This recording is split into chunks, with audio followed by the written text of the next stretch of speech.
All right, everybody, I just got through running the Brisco belt 400. I'll run it again just for one time, just so you can see it. But I want to compare the 309 machine 500 to this.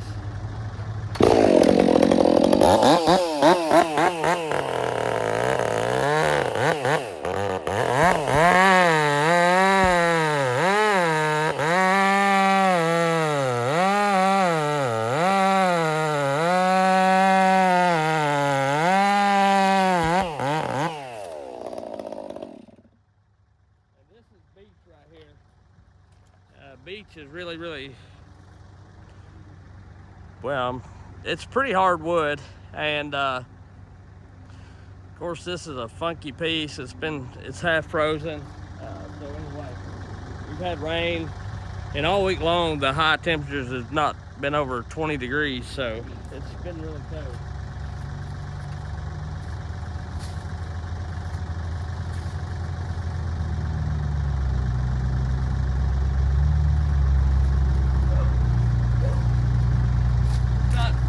Barn chain. I'm running a semi-skip on the Brisco belt. This will be a full comp.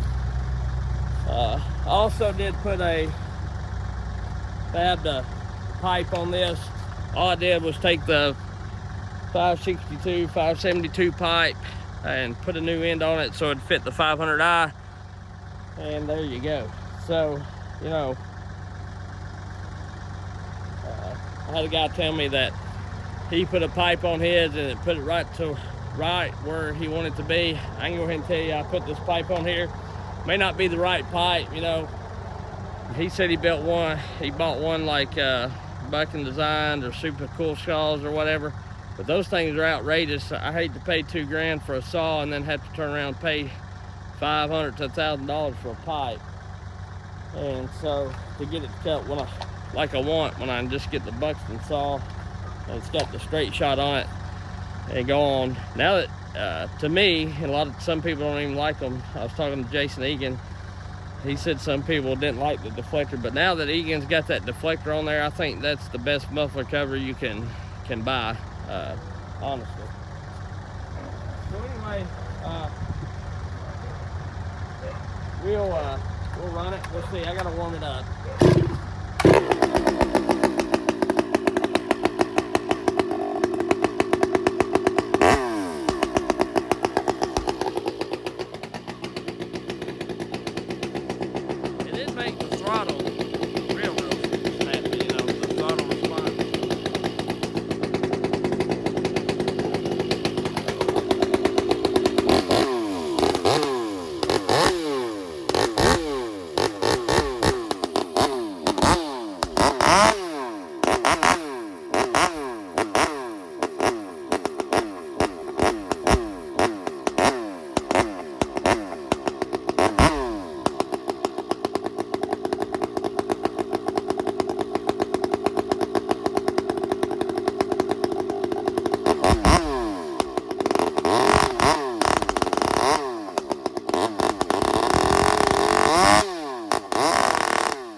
This saw with this pipe is crazy fast, but to me it lacks a little on the torque end of it. I mean, hit flat, get after it.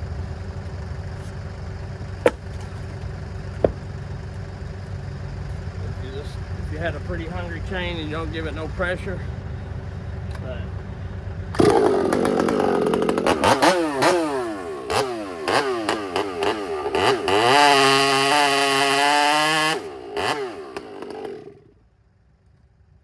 different chains, but I can pull up on the 400 quite a bit more. Drag should be set at the same thing, although this chain is a little more wore.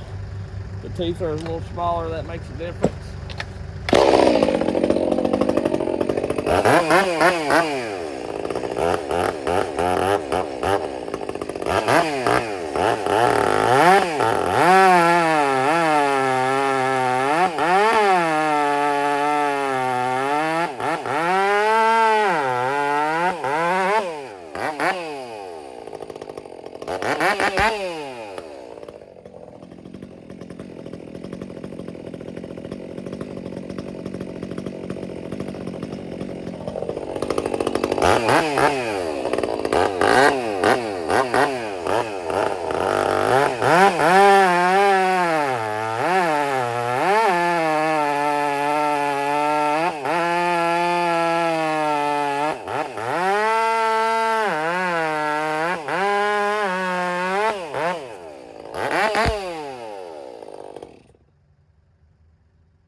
I'll go get the bucket and find it.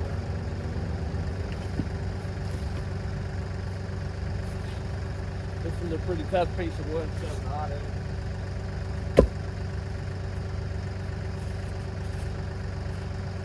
Still got ice on it from the end, you know.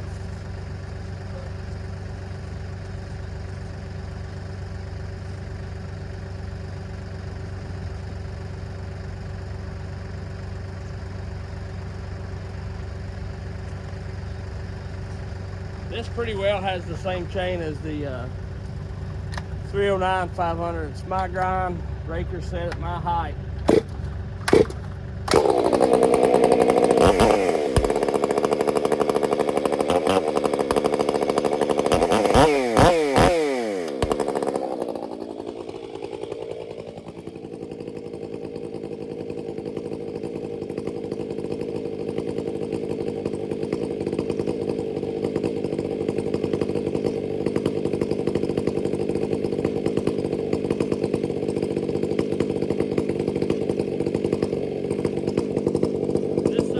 Either.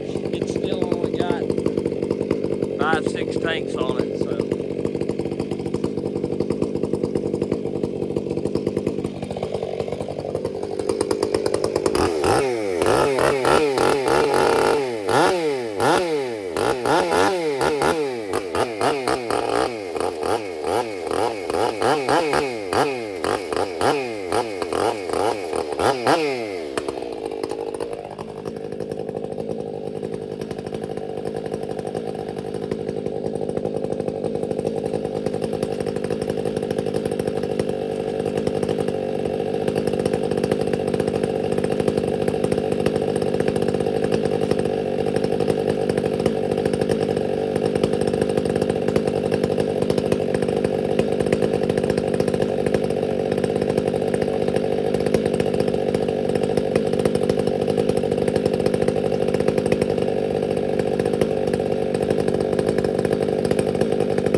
You pull up hard and it don't bind.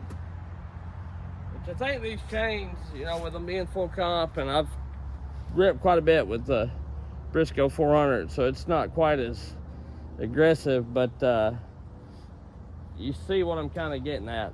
You don't, the Buxton saw and the Brisco saw don't bind up when you raise up on the handle.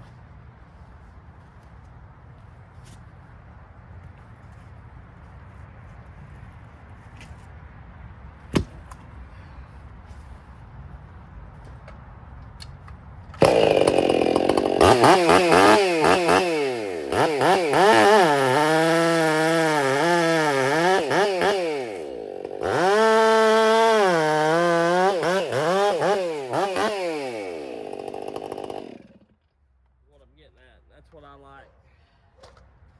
So anyway, you know, it's all in what you want. If I was cutting poplar, you know, probably I get that 309 machine and I was just trying to race, just trying to get the fastest cut. I probably could get that 309 machine to be the fastest, maybe. But to me, when you're racing, I think torque does a little bit too, because you don't want it to be, you know, I can just, for instance, I'm trying to put it in a way to explain it.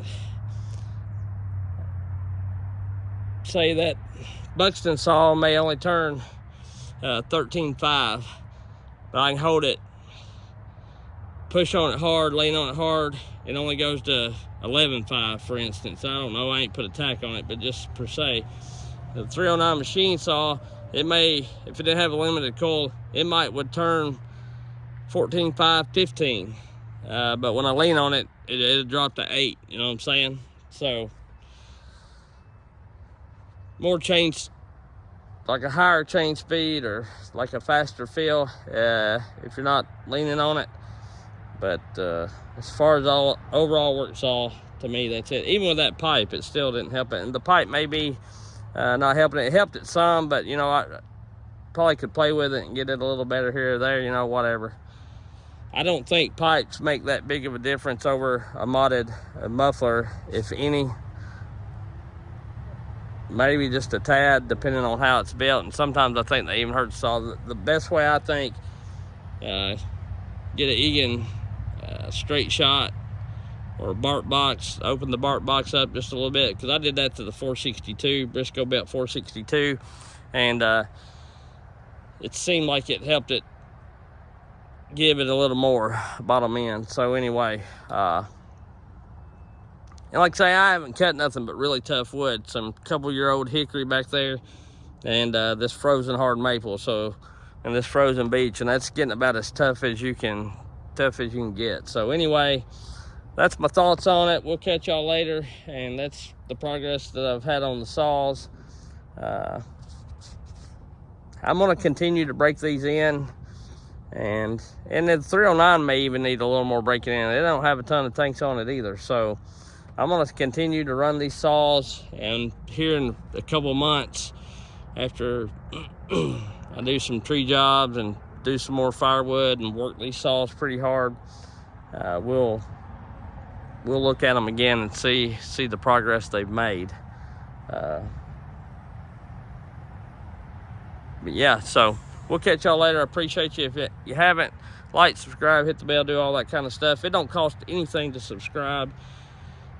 If you're already watching this, you've done paid what you got to pay as far as your internet bill or whatever. So even if you don't like all my videos, if you like some of them, subscribe and watch the ones you like. And if you don't like them, that's fine too. I understand that. Everybody's like that. Some videos they like, some they don't. So anyway, we'll catch y'all later. Appreciate you. Thanks.